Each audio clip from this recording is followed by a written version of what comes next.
ceifador sombrio é conhecido como o ser que guia as almas dos mortos. O deus da morte declarou que qualquer ceifador que conseguisse guiar 10 almas seria recompensado com um único desejo. Depois de algum tempo, um desses ceifadores estava diante do deus da morte, que lhe perguntou se ele finalmente havia conseguido coletar essas 10.000 almas. O ceifador chamado Kai respondeu afirmativamente. O deus da morte então lhe garantiu que cumpriria sua promessa e lhe concederia qualquer desejo que quisesse. O desejo de Kai foi surpreendente, pois ele pediu para deixar seu trabalho como ceifador sombrio. O deus da morte foi pego de surpresa por este pedido, explicando-lhe que desistir de ser um ceifador significava que sua própria razão de existir desapareceria e seu destino seria a aniquilação completa. Mas Kai, que havia atingido um nível insuportável de exaustão, respondeu que esse destino era perfeitamente bom para ele. A seu pedido, o deus da morte concordou em concedê-lo, e naquele momento a existência de Kai deveria desaparecer completamente. Mas, ao contrário de suas expectativas, ele se viu abrindo os olhos novamente. Ele estava deitado em uma cama enquanto um homem e uma mulher o chamavam ansiosamente de jovem mestre Sim, expressando sua alegria por ele finalmente ter recuperado a consciência. A mulher se apressou em informar o conde enquanto o homem tentava verificar sua condição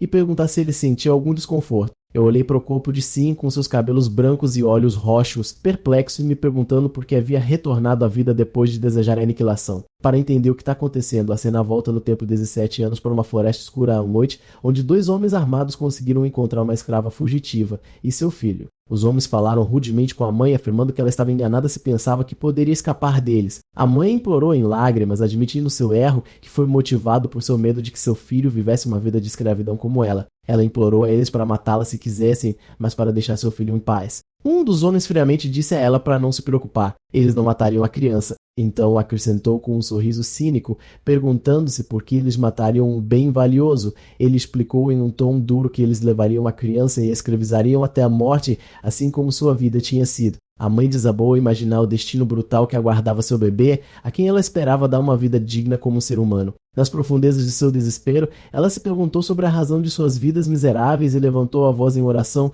implorando a qualquer poder, seja um deus ou até mesmo um demônio, para intervir e salvar seu filho. Naquele momento, um homem misterioso com uma aparência majestosa surgiu, chamando a mãe pelo nome, Miro. Os 2 soldados ficaram surpresos com sua aparência e perguntaram quem ele era e quem o havia enviado. O homem os ignorou educadamente e disse que não tinha muito tempo e que falaria primeiro com a mulher e depois responderia às suas perguntas. Os soldados sentiram um arrepio frio percorrer suas espinhas como se estivessem à beira da morte. O homem misterioso passou com confiança pelos soldados aterrorizados e ficou diante de Miro, que estava ajoelhada no chão, agarrando seu filho. Ele ofereceu a ela um acordo, prometendo conceder-lhe um desejo. E em troca, ela tinha que dar a ele uma coisa que ele queria. Ele então revelou seu pedido, pedindo a ela que lhe desse sua alma. Enquanto Miro segurava seu filho, ela sussurrou seu desejo final ao homem misterioso parado diante dela. Depois de ouvi-la, o homem, cercado por uma aura celestial, declarou que entendia seu desejo e que o contrato entre eles estava selado. Naquele momento, um sorriso de contentamento apareceu no rosto da mãe enquanto ela abraçava seu bebê antes de cair sem vida no chão,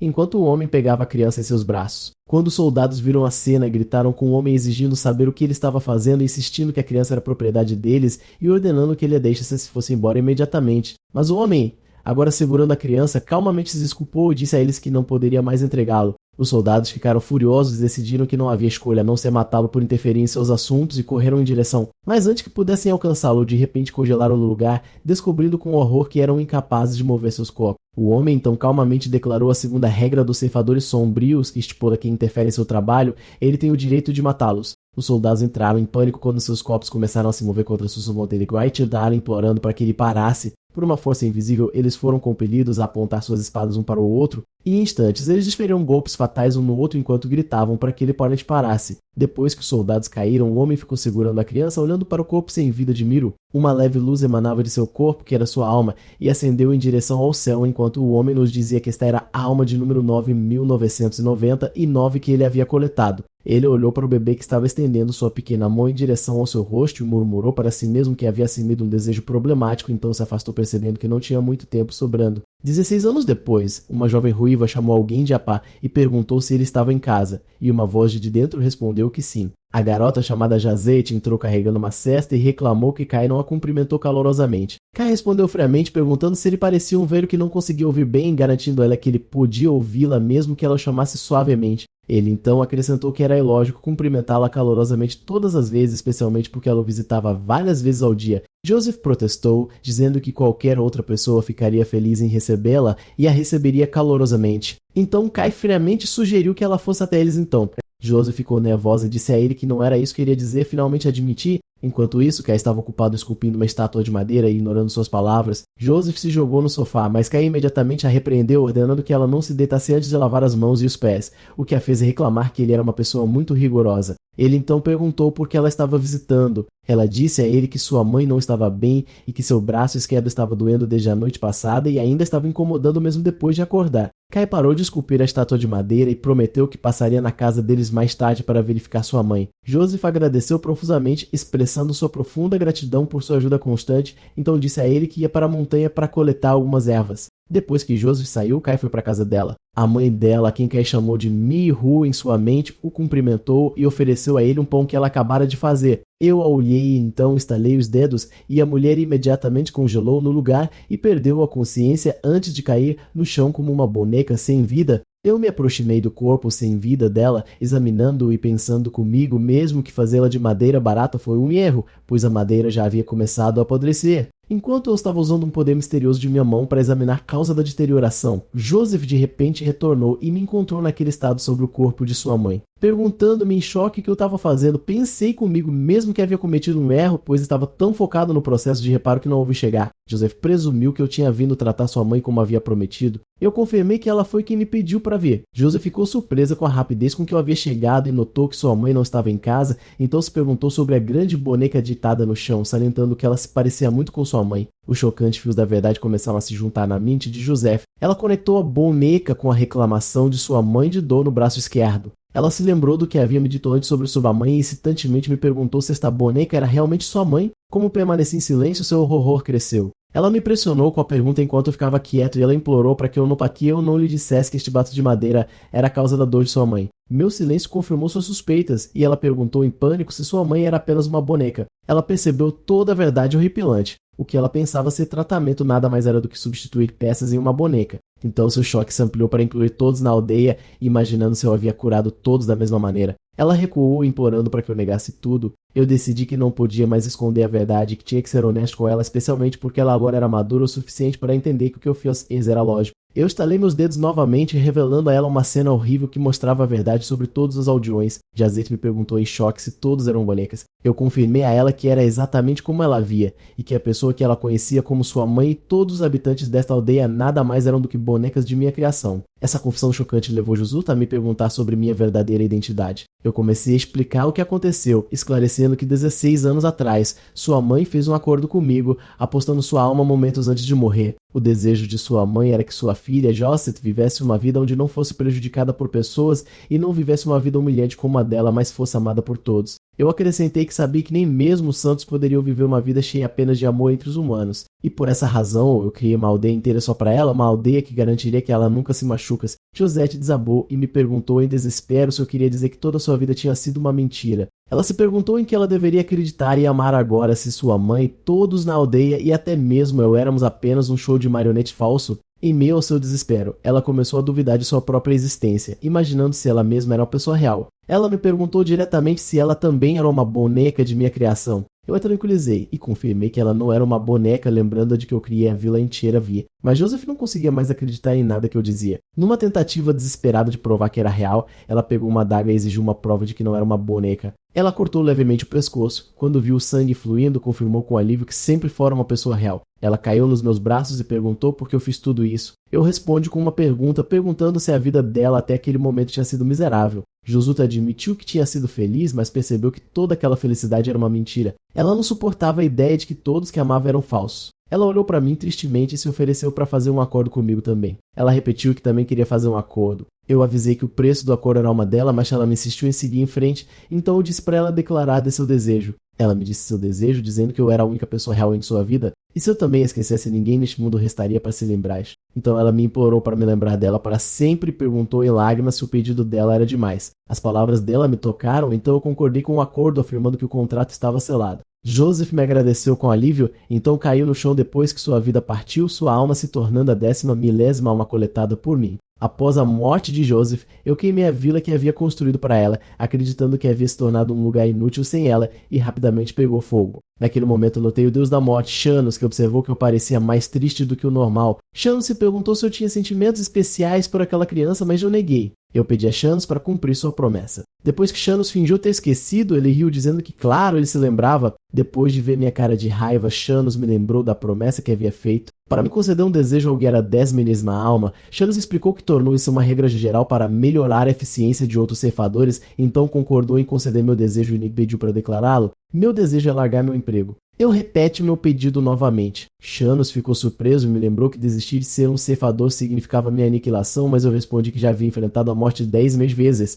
E quando Shanos perguntou se eu estava cansado, eu confirmei. É revelado aqui que eu era um ceifador único. Quando uma alma humana é escolhida para se tornar um ceifador, ela perde todas as suas memórias e se transforma em um ceifador sombrio, mas eu retive todas as minhas memórias. Essa diferença é o que me levou a adotar a abordagem de acordos em meu trabalho. Em vez de forçar as almas a segui-lo ou deixá-las perecer, ele lhes concederia seu último desejo para guiá-las pacificamente, permitindo até mesmo que almas que morreram injustamente aceitassem seu destino. Mas os sentimentos humanos o estavam constantemente drenando e machucando, fazendo-o sentir exausto mais rápido do que os outros. Retornando ao presente, Shanos perguntou a Kai uma última vez se ele queria reconsiderar, mas Kai insistiu em seu desejo. Shanos concordou em conceder-lhe seu desejo, e Kai agradeceu a ele. Shanos o avisou para não se arrepender depois, então se despediu dele com as palavras enigmáticas. Até nos vemos novamente. Kai ficou intrigado com essas palavras, acreditando que nunca mais o veria depois que perecesse. Mas em vez de aniquilação, ele sentiu um peso em seu corpo e se viu ouvindo vozes ao seu redor. Médicos estavam discutindo a condição de um paciente, dizendo que sua mera respiração era um milagre.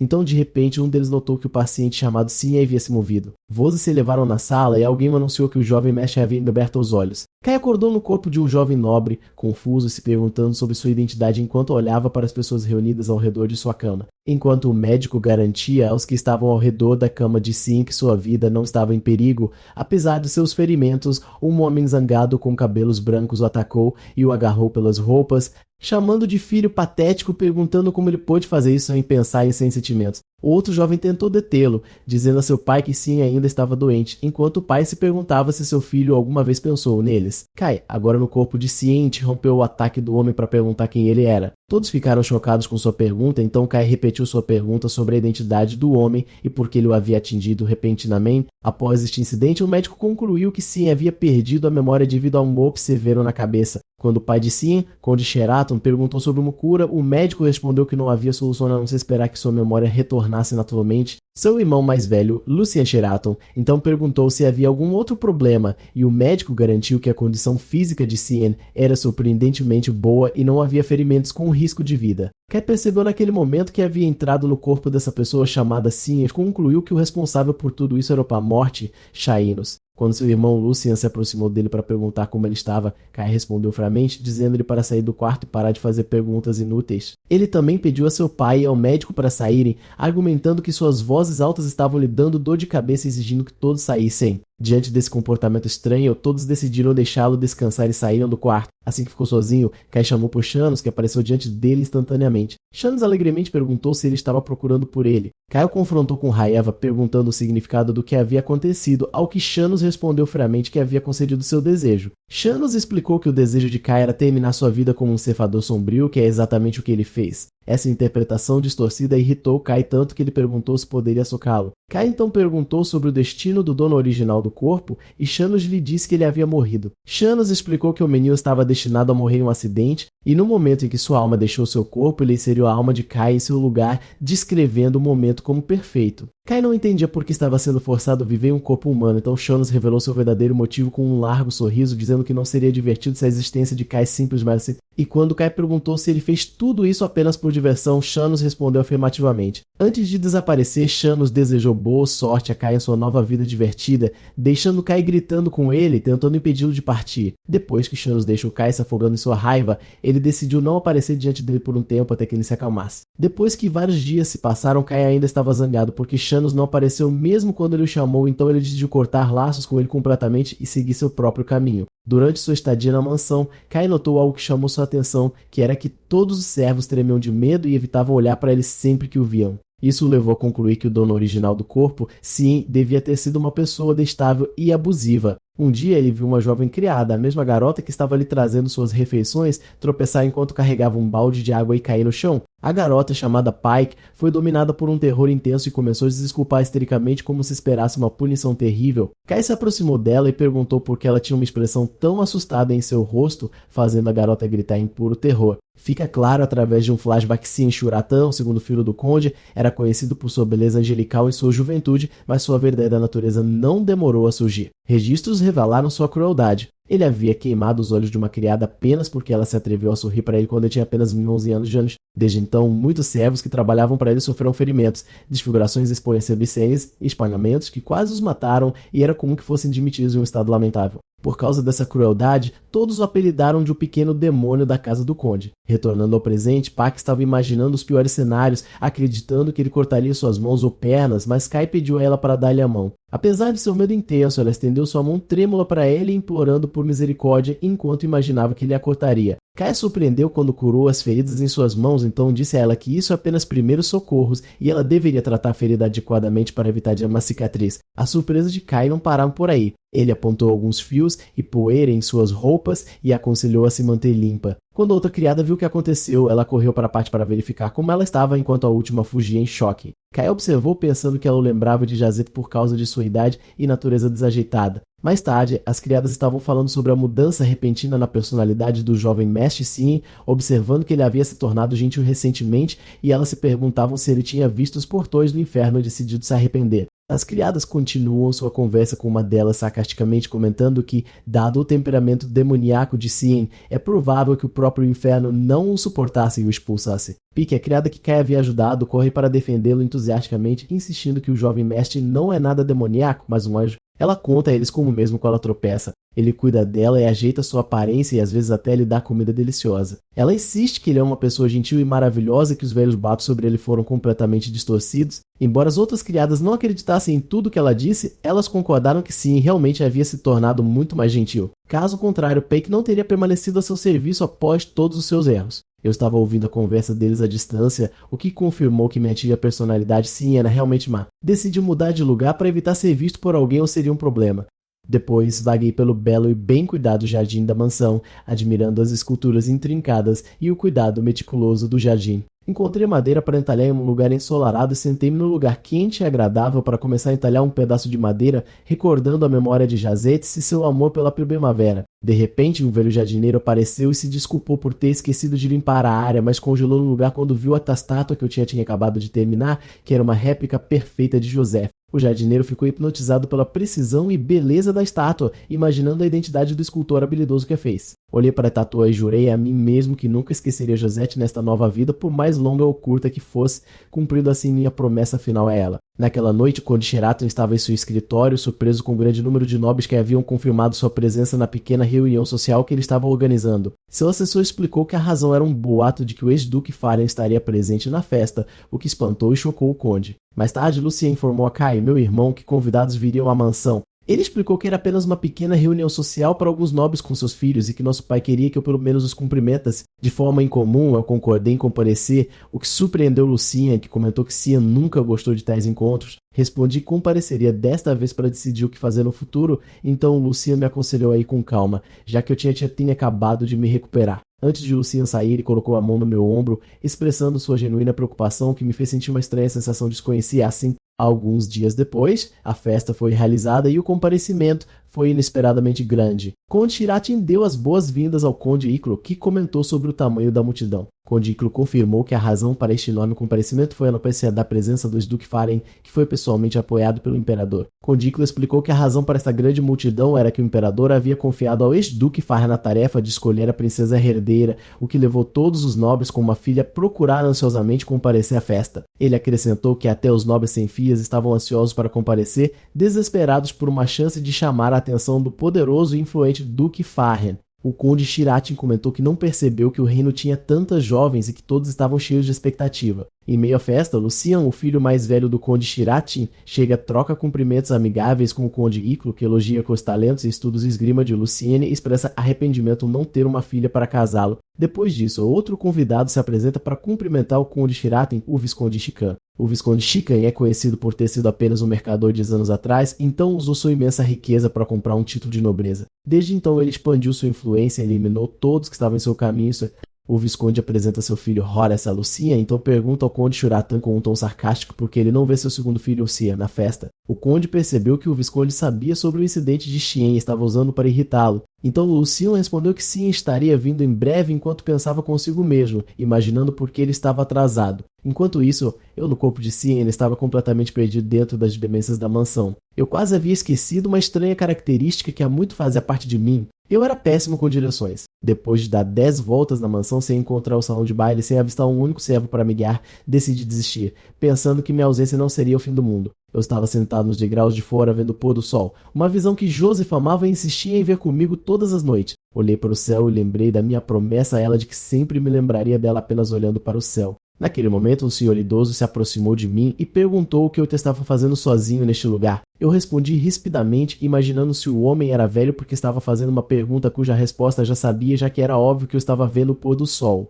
O homem ficou impressionado com a minha inteligência e língua afiada e admitiu que se aproximou por curiosidade, porque meu olhar para o poço parecia incrivelmente profundo, mais profundo do que o de um velho vivompus, o que era estranho para um jovem na adolescência. O homem reformulou sua pergunta, perguntando por que um jovem estava sentado sozinho em tristeza, ao que eu respondi francamente, eu me perdi. O homem presumiu que eu era um dos convidados, mas eu neguei e choquei o homem quando revelei minha identidade, dizendo, eu moro aqui. Eu sou o segundo filho. O velho ficou surpreso que o filho do conde Sheraton tivesse me perdido na minha própria casa. Eu respondi com indiferença, dizendo que não havia lei que o impedisse. O homem sorriu e aceitou minha estranha lógica, então se ofereceu para me guiar até o salão de banquete, admitindo que conhecia o caminho melhor do que eu. Então eu agradeci e segui. Enquanto caminhávamos, o homem perguntou meu nome e eu respondi. Então um homem se apresentou como Fitzvarrian, um nome que me fez pensar com aborrecimento se eu tinha que me lembrar dele. Duke Fitz percebeu meu aborrecimento e me chamou de rude, mas acrescentou que minha grosseria era um tanto refrescante e insistiu que eu me lembrasse de seu nome porque eu não me arrependeria de conhecê-lo. Enquanto isso, no salão de banquete, o conde Sheraton estava preocupado porque o Lord Fitz tinha vagado para algum lugar sozinho. Lucia se ofereceu para procurá-lo, especialmente porque eu ainda não havia chegado. Mas antes que ele pudesse sair, seu pai apontou que os viu ali. Quando eu estava entrando no salão, senti que tinha me envolvido em algo problemático. O conde ficou chocado e perguntou ao filho como ele chegou aqui com o Lord Fitz. Eu calmamente culpei o Duque, dizendo que toda essa comoção aconteceu por causa de sua voz alta. O conde deu as boas-vindas a Lord Fitz, que pediu desculpas pelo atraso. O conde disse que muitos o aguardavam ansiosamente. O Duque explicou que estava atrasado porque estava guiando um pequeno cachorrinho perdido. Eu percebi que o Duque estava se referindo a mim e protestei, dizendo que o Duque já estava atrasado para a reunião quando me encontrou, então ele não poderia me usar como desculpa. Essa resposta irritou o conde, que repreendeu seu filho por falar rudemente com Lord Fitz e ofereceu suas mais profundas desculpas ao Duque, admitindo que não tinha criado bem seu filho. Mas o Duque riu e disse que não estava incomodado. Na verdade, ele estava se divertindo pela primeira vez em um tempo graças a este garoto que tornou seu caminho solenemente diante. Essa resposta deixou o conde e Lucian perplexos. Lucian deu um passo à frente e se apresentou formalmente ao Duque Fitz, que começou a observar os dois irmãos. O Duque recordou os famosos rumores sobre os filhos do conde. Um era talentoso e o outro era um pequeno demônio que só trazia problemas. Mas ele descobriu que o encrenqueiro que conheceu hoje não era nada como os boatos. O Duque percebeu que, embora não pudesse julgar uma pessoa por um breve encontro, sua longa experiência permitia que ele lesse o caráter dos homens através de suas palavras, ações e o olhar em seus olhos. Ele concluiu que este garoto sim possuía um poder imenso em comum, tanto que ele mesmo não conseguia medi-lo. O Duque se virou para seu amigo, o conde, e o elogiou, dizendo que ele havia criado seu filho excepcionalmente bem. O conde ficou surpreso com este elogio. Ele estava acostumado a ouvir elogios para Lucia, mas elogios para si eram uma coisa rara. Depois disso, o Duque pediu ao conde que lhe desse algum tempo para discutir um assunto em particular. Quando o Duque Fitz estava prestes a falar com o conde, o visconde Ken o interrompeu, tentando se apresentar. O Duque o ignorou friamente, dizendo que nunca tinha ouvido esse nome antes e duvidava que alguma família nobre o carregasse. Essa desconsideração irritou o Visconde, que apontou que o Duque poderia estar desatualizado com os assuntos atuais devido ao seu distanciamento da política. O Duque concordou, acrescentando sarcasticamente que quanto mais velho ficava, menos queria se envolver na política por causa da abundância de tolos arrogantes e uma clara referência ao Visconde. Com este insulto, Horácio, filho do Visconde, interveio e acusou o Duque de ser rude, o que o Duque questionou e Horus confirmou. O Duque ficou furioso com a audácia do filho de um Visconde, repreendendo, e naquele momento ele liberou uma pequena fração de sua aura como um mestre espadachim, fazendo com que todos no salão congelassem no lugar com medo. Lucina, apesar de seus anos de treinamento, sentiu uma pressão imensa que mal conseguia suportar e percebeu que ele era um mestre espadachim e que tinha que intervir antes que alguém desmaiasse. Mas antes que Lucien pudesse se mover, Kai, no corpo de Cien, se colocou na frente dele. Kai não veio para lutar contra o Duque, mas calmamente apontou que havia um pouco de grama e cabelo em suas roupas, aconselhando que se ele queria repreender os outros sobre a etiqueta, ele deveria parecer apresentável primeiro. Ele então começou a tirar o pó de suas roupas, perguntando sarcasticamente como o Duque poderia estar tão sujo quando era ele quem estava sentado na grama. O Duque respondeu que o perfeccionismo excessivo não é bom e que pequenas falhas fazem as pessoas se sentirem à vontade, ao que Kai retrucou perguntando se ele estava confundindo sujeira com simpatia. Esta situação irritou Horus, que chamou Kai de velhaco, enquanto o Duque perguntou a Kai se ele pretendia atingi-lo. Kai respondeu friamente que não se importaria, mas o Duque deveria lavar as mãos primeiro. Nesta cena, o Conde ficou aterrorizado com o comportamento de seu filho, enquanto o Visconde Sequin forçou seu filho Horace a se curvar e sair. Depois que eles saíram, o Duque comentou que Horace estava olhando para Kai com um olhar assassino, ao que Kai respondeu sarcasticamente que a visão do Duque devia estar falhando. Esta situação deixou o Conde e o Cien em estado de choque, com o Conde comentando que Cien parecia completamente diferente. Depois disso, o Duque recuperou sua seriedade e pediu ao Conde um lugar tranquilo para conversar. Enquanto eles estavam se afastando, Lucien chamou seu irmão e perguntou com preocupação se ele estava bem depois de ter sido exposto à hora do mestre Estequias. Kai o tranquilizou dizendo que ele estava bem por enquanto. Essa simples resposta emocionou profundamente Lucien, que sentiu exultante e pensou consigo mesmo quão legal era seu irmão e como ele havia falado com ele normalmente, sem ódio ou desdém pela primeira vez em muito tempo. Lembrando que seu irmãozinho era seu bem mais precioso, o último presente que sua mãe havia lhe deixado. Lucien refletiu sobre seu relacionamento. Eu me lembrava de como desejava que eles pudessem ser próximos desde a infância, mas o complexo de inferioridade que Cien sentia em relação a ele fez com que sua personalidade se tornasse mais distorcida com o tempo. À medida que o ódio crescia nos olhos de Cien e sempre que ele olhava para ele, Lucien não viu escolha a não ser desistir de tentar se aproximar. Lucien estava radiante por poder agora estar ao lado de seu irmão em uma atmosfera confortável, tanto que ele estava quase feliz por Cien ter perdido a memória. E quando eu no corpo de Cien anunciei que estava voltando para meu quarto, Lucien se sentiu desapontado, pensando que meu irmão estava me evitando novamente e que minhas esperanças eram apenas uma ilusão. Mas eu parei, de repente agarrei seu pulso e pedi desculpas, admitindo que não sabia o caminho de volta e pedindo a ele para me acompanhar só desta vez. Esta foi a primeira vez que meu irmão me pediu algo, então Lucien foi tomado por uma alegria imensa e concordou imediatamente. Enquanto isso, em uma sala privada, o Duque Fitz revelou ao Conde Sheraton o verdadeiro motivo de sua visita, que era escolher alguém para escolher. O Conde pensou que ele queria dizer escolher a princesa herdeira, mas o Duque negou, explicando que ele veio procurar um amigo para o príncipe, alguém que pudesse conter seu temperamento explosivo. O Duque explicou que o príncipe Diz, o forte candidato a herdar o trono, possuía todas as qualificações desde habilidades com espadas até habilidades AKDs, mas sua única falha é seu temperamento forte e sua incapacidade de controlar sua raiva a ponto de poder matar qualquer um que falasse descuidadamente sobre ele. Por esta razão, o Duque sugeriu ao imperador que colocasse alguém ao lado do príncipe que pudesse acalmar sua natureza, especialmente porque o príncipe era conhecido por não formar nenhum relacionamento pessoal. O Conde percebeu que esta era a razão da visita do Duque. O Duque admitiu que inicialmente pensou em Lucien, com sua personalidade calma e constante, para ser um companheiro para o príncipe, mas logo percebeu que estava enganado, pois temia que a personalidade fria de Lucien pudesse provocar a raiva ardente do príncipe em vez de acalmá-la, e um deles poderia se machucar como resultado desse confronto. O Conde concordou com a opinião do Duque, pois todos sabiam que Lucien não voltaria atrás em seus princípios, mesmo com uma espada em seu pescoço, que fez o Conde concordar com o Duque que essa combinação seria perigosa. Portanto, o Duque disse ao Conde que havia escolhido outra pessoa que também era seu filho. O Conde percebeu com horror que o Duque se referia a Zin. O Duque confirmou que queria que Cien assumisse esta tarefa, o que o Conde recusou categoricamente. O Conde justificou sua recusa afirmando que Cien era completamente instável e cheio de falhas e qualquer erro dele poderia colocar toda a família em perigo. Em uma tentativa desesperada de persuadir o Duque, o Conde revelou um segredo perigoso de que Cien havia recentemente sofrido um acidente e perdido a memória, o que chocou muito o Duque. Conde Sheraton recusou o pedido do Duque Fitch, pedindo desculpas que seu filho Cien tinha amnésia e não era qualificado para tal tarefa. Mas essa confissão não dissuadiu o Duque. Na verdade, aumentou sua admiração por Cien. Ele achou que era estranho para um garoto com amnésia ser tão calmo e equilibrado. Em vez de estar assustado e agitado, os olhos de Sim estavam calmos e profundos, o que deixou o Duque certo de que seu julgamento ao avaliar os homens ainda não havia falhado e que este garoto era uma verdadeira joia. O Duque disse ao Conde que não via problema com a perda de memória. Na verdade, ele sentiu que tinha feito uma excelente escolha. Ele pediu-lhe para pensar sobre isso, admitindo que ele tinha gostado do garoto. Mais tarde, o Conde se encontrou com seus 2 filhos, Lucine e Kai, e explicou-lhes que o Duque tinha vindo para encontrar um amigo adequado para o príncipe Edish. Eu zombei para mim mesmo da ideia de um príncipe precisar de alguém para encontrar um amigo para ele. Enquanto Lucien perguntava a seu pai por que ele estava lhe dizendo isso,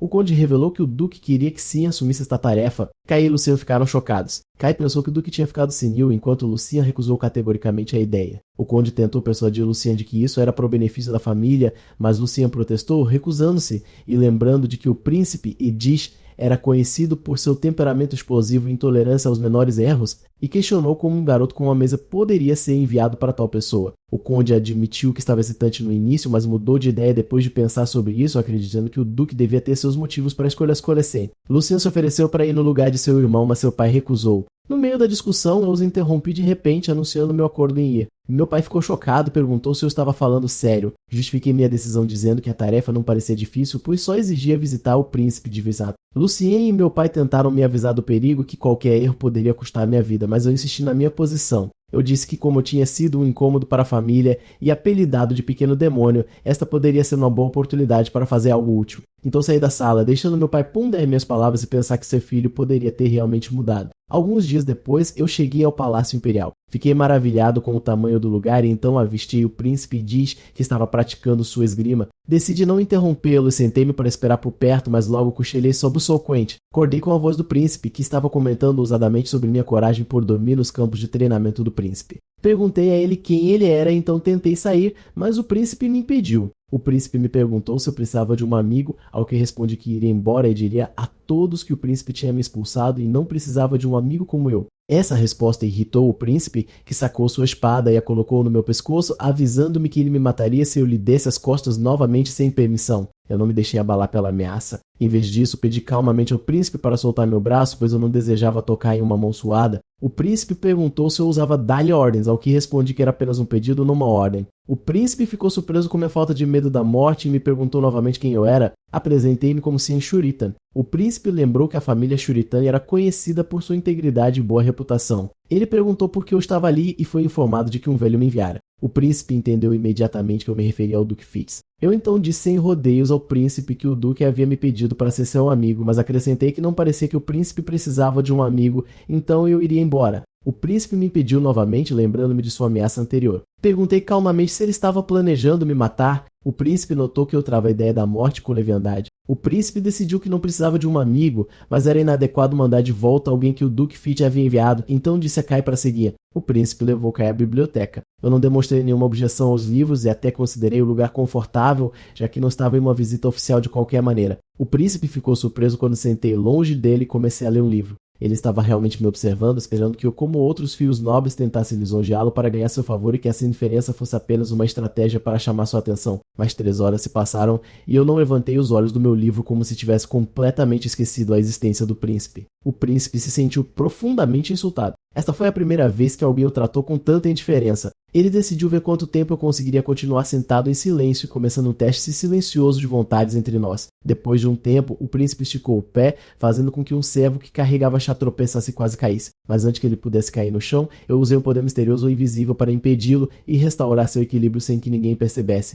O príncipe ficou chocado com o que viu e não sabia como o servo havia repentinamente recuperado o equilíbrio. Aconselhei o servo sem tirar os olhos do meu livro a sempre prestar atenção onde pisa. Enquanto isso, o príncipe se perguntava se fui eu quem fez isso, mas ele rapidamente descartou a ideia. Depois de beber seu chá, anunciei que iria partir e retornaria no dia seguinte. O príncipe ficou surpreso com minha insistência em vir todos os dias apenas para passar o tempo lendo, ao que respondi que tinha que ser educado com seus mais velhos por enquanto. Enquanto eu estava saindo, o príncipe se perguntava confuso sobre a verdade deste jovem misterioso. Essa rotina continuou por vários dias, comigo vindo e sentando para ler em silêncio. Um dia, o príncipe me perguntou se eu pretendia brincar com ele em vez de ler. O príncipe suspirou, tendo se acostumado com essa situação estranha, se perguntando se eu realmente não percebia que outros anseiam por apenas um momento para encontrá-lo. O livro que o príncipe estava lendo chamou minha atenção e perguntei se ele o conhecia. Respondi que já o havia lido antes e estava interessado na arte de fazer bonecas. O príncipe comentou que eu também estava interessado nessa arte.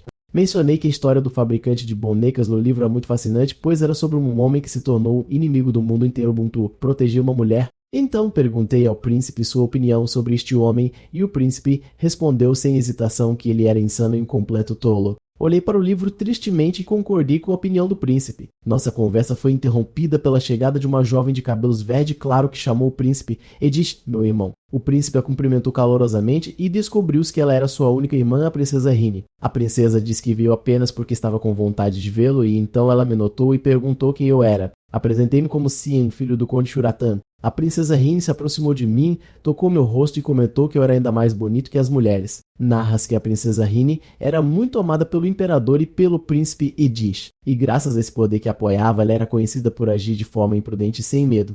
Embora eu não soubesse nada sobre tudo isso, desse breve encontro eu tinha certeza de uma coisa sobre ela. Depois de conhecer a princesa Rini, concluí para mim mesmo que ela era o tipo de pessoa de quem a gente se cansa de conhecer. Então, de ela uma leve reverência, me virei para sair, ignorando-a completamente. A princesa ficou chocada com esse desrespeito, especialmente porque ela acabara de me elogiar e gritou com raiva enquanto chamava seu irmão, o príncipe Edith. O príncipe disse a ela que ela tinha que entender, pois era assim que Cian tratava até mesmo ele. Isso espantou a princesa. Rini explicou que quando seu irmão está zangado, ela também não consegue lidar com ele, e o que seu irmão mais odeia é ser ignorado. Essa situação despertou a curiosidade da princesa Rini. Ela achou surpreendente que Cian pudesse ignorar seu irmão, o príncipe se safar, e decidiu mantê-lo sob sua vigilância. Mais tarde, voltei para meu quarto na mansão Shuritan, onde encontrei meu irmão Lucian com outro jovem. Lucian me deu as boas-vindas e apresentou seu amigo Cliff. Cliff sorriu sarcasticamente, confirmando que Cian realmente havia perdido a memória e sugeriu que se reapresentassem um ao outro. Eu me apresentei e Cliff viu surpreso que o garoto demoníaco estivesse cumprimentando. Lucian o repreendeu por suas palavras. Lucian então me convidou para sentar ao lado dele e começou a perguntar sobre o meu dia com preocupação,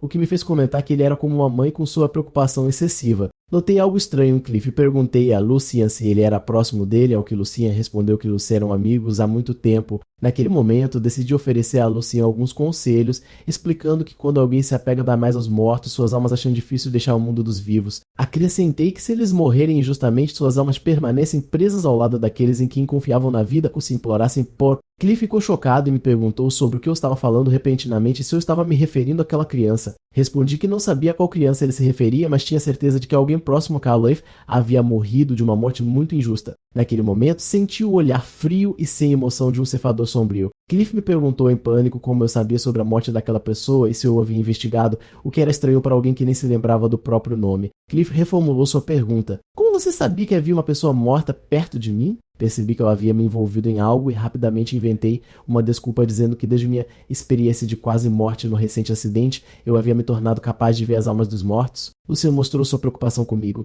Expliquei que quando vi Cliff pela primeira vez, vi uma alma presa ao redor dele. Cliff perguntou a ele em choque se ele tinha visto a forma de Justin. Kai negou, explicando que ele só viu massa de luz, uma alma morta, e não sabe se é um menino ou uma menina. Ele então acrescentou uma verdade terrível, que era que ele também podia ver o ceifador esperando para levar aquela alma. Cliff se recusou a acreditar na história ridícula de Kai, ao que Kai respondeu friamente que cabia a ele acreditar ao olhão. Mas ele acrescentou uma última informação, explicando que uma alma que se recusa a seguir um ceifador está destinada a desaparecer após um certo período. Portanto, a melhor solução para uma alma que morreu injustamente e está agarrada ao mundo é resolver seu remorso persistente para que possa partir em paz. Nesse ponto, Lucian, preocupado, perguntou ao seu amigo Cliff o que estava acontecendo, lembrando de que Justin era seu primo pequeno. Cliff confirmou isso e começou a contar a história. Alguns meses atrás, seu tio, o Conde Devlin, de repente desmaiou devido a dores no peito e sua saúde não se recuperou facilmente. Como resultado, seu filho mais velho, Justin, foi escolhido como herdeiro do título. Mas um mês atrás, Justin desapareceu de repente. A família pensou que ele havia fugido por medo de arcar com a responsabilidade do título, especialmente depois que uma carta dele foi encontrada na qual ele confessava sua falta de confiança em sua capacidade de liderar a família. Como resultado de seu desaparecimento, Pelizon, seu primo do segundo casamento de seu tio, tornou-se o centro das atenções e apoio. Mas Cliff acreditava que o Justin que ele conhecia não era fraco o suficiente para abandonar seus deveres e fugir, e ele tinha certeza de que ele retornaria. Mas agora, depois de ouvir as palavras de Kai, ele estava aterrorizado com a ideia de que seu primo pudesse estar morto. Kai comentou que a história parecia clara de sua perspectiva. Cliff perguntou se ele suspeitava de sua tia, a esposa de seu tio, e Kai apontou que o cenário era comum, um meio-irmão e o filho mais velho que tem o direito de sucessão. Cliff defendeu apaixonadamente sua tia, dizendo que a tia Asia não era esse tipo de pessoa e que ela sempre tratou Justin como seu próprio filho, tanto que Justin se gabava dela toda vez que se encontravam. Depois de ouvir a história, Kai decidiu ficar de fora, pois não queria interferir nos detalhes de uma alma que não tinha nada a ver com ele. Mas ele se sentiu irritado ao ver aquela alma triste e persistente, imaginando se seu senso de responsabilidade como um ex-ceifador ainda estava dentro dele. Kai suspirou e disse a Cliff que, em sua opinião, a resposta já estava clara, mas ele se ofereceu para realizar um teste. Isso exigiria um pouco de ajuda do Conde Devlin. A cena muda para mostrar a tia Edis esgueirando silenciosamente à noite até chegar ao seu destino. A cena muda para Shanos encontrando a tia Aja em um lugar secreto. A tia pergunta a ele se a peça ainda não está pronta e ele responde que agora está pronta. Ele a recebeu e a levou para uma sala escura onde revelou a peça que ela havia solicitado a ele.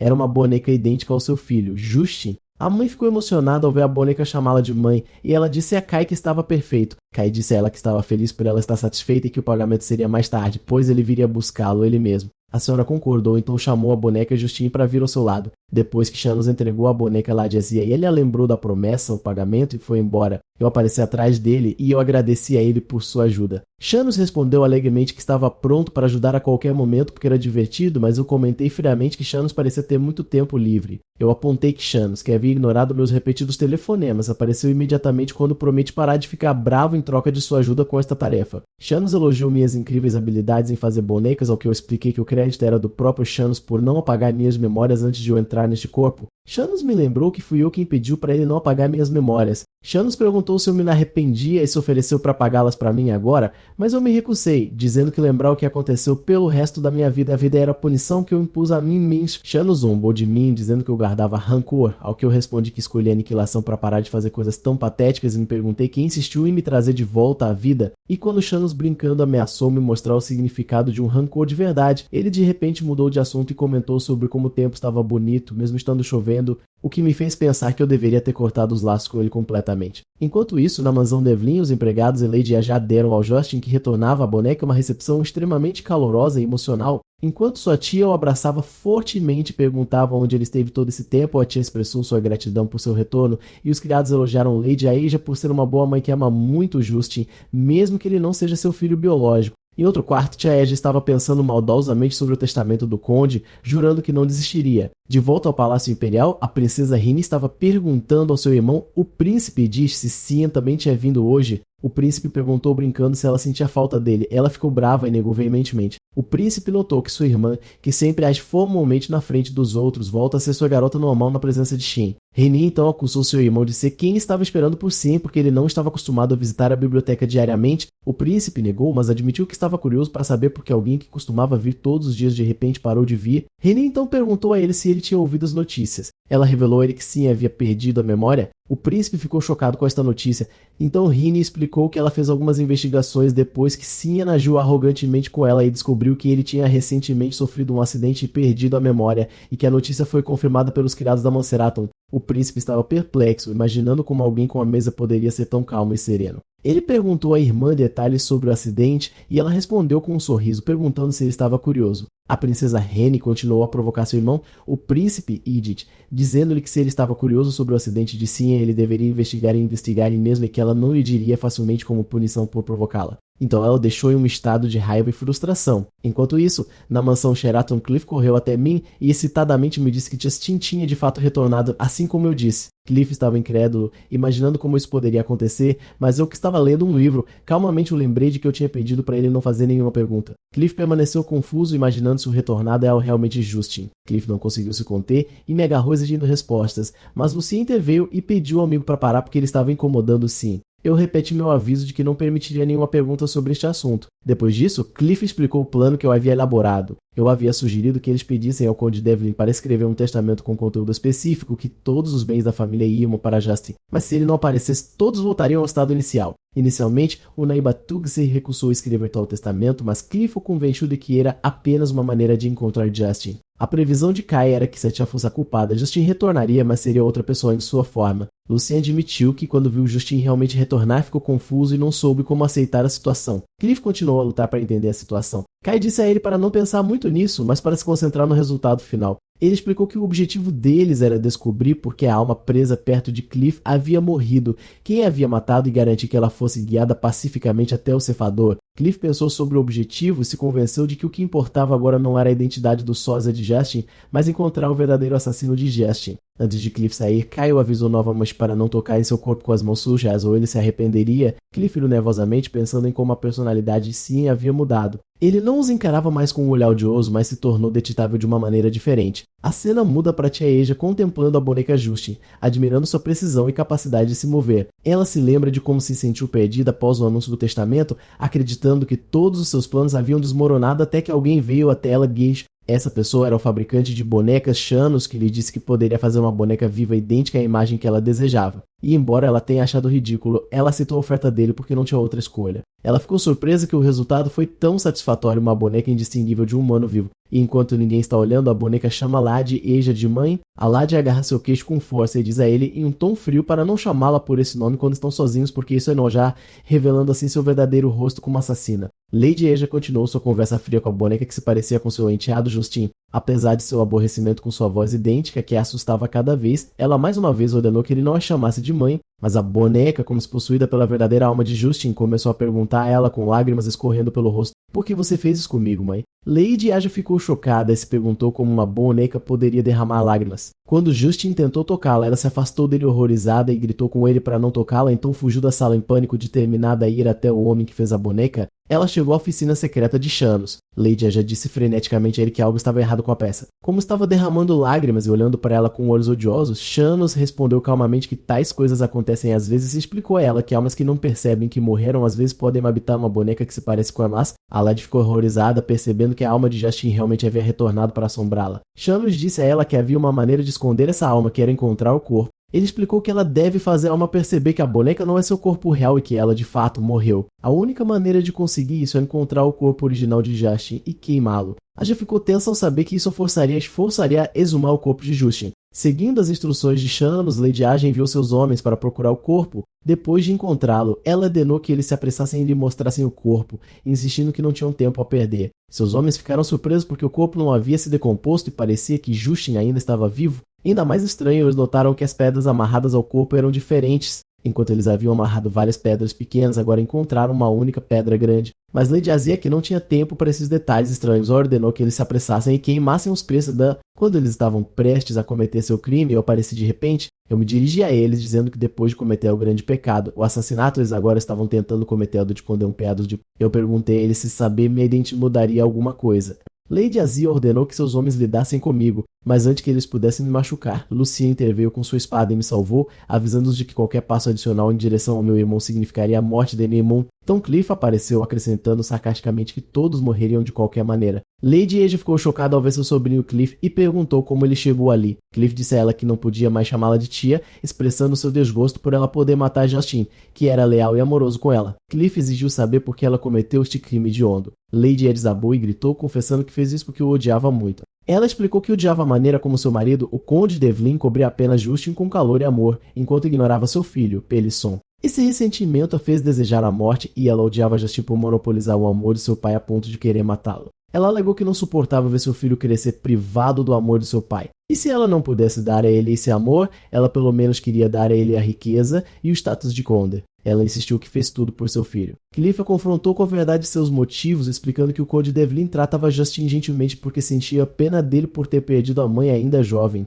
Ele friamente disse a ela que as pessoas geralmente não cometem assassinato por ciúme do afeto que seus filhos não receberam em Israbere, e no final ela matou Justin para satisfazer sua própria ganância e avareza. Quando Cliff tentou agarrá-la para levá-la à justiça, eu o impedi e pedi que esperasse um momento, então chamei alguém para sair da escuridão. Todos ficaram surpresos com o aparecimento de Pelican, filho de Lady Aegis. Sua mãe perguntou a ele em choque o que ele estava fazendo ali, e a chocante confissão veio do próprio Pelican, ao dizer que ele foi quem matou Justin. Pelican explicou que sua mãe não era a assassina, que ele foi quem matou seu irmão. Sua mãe pensou que ele estava tentando encobri-la, mas ele insistiu que veio porque não podia mais esconder seu pecado. Ele começou a relatar o que aconteceu naquela noite fatídica. Ele tinha visto sua mãe sair tarde da noite, sentiu-se desconfiado e a seguiu secretamente. Lá, ele testemunhou sua mãe e seus homens jogando seu irmão no lago. Mas depois que sua mãe foi embora, Justin saiu rastejando do lago, tendo conseguido cortar as cordas com uma faca que encontrou no fundo. Quando Justin viu seu irmão Pelison, ele pediu ajuda, mas naquele momento um pensamento terrível ocorreu a Pelison. Se o irmão dele voltasse vivo, tudo estaria acabado para a mãe dele.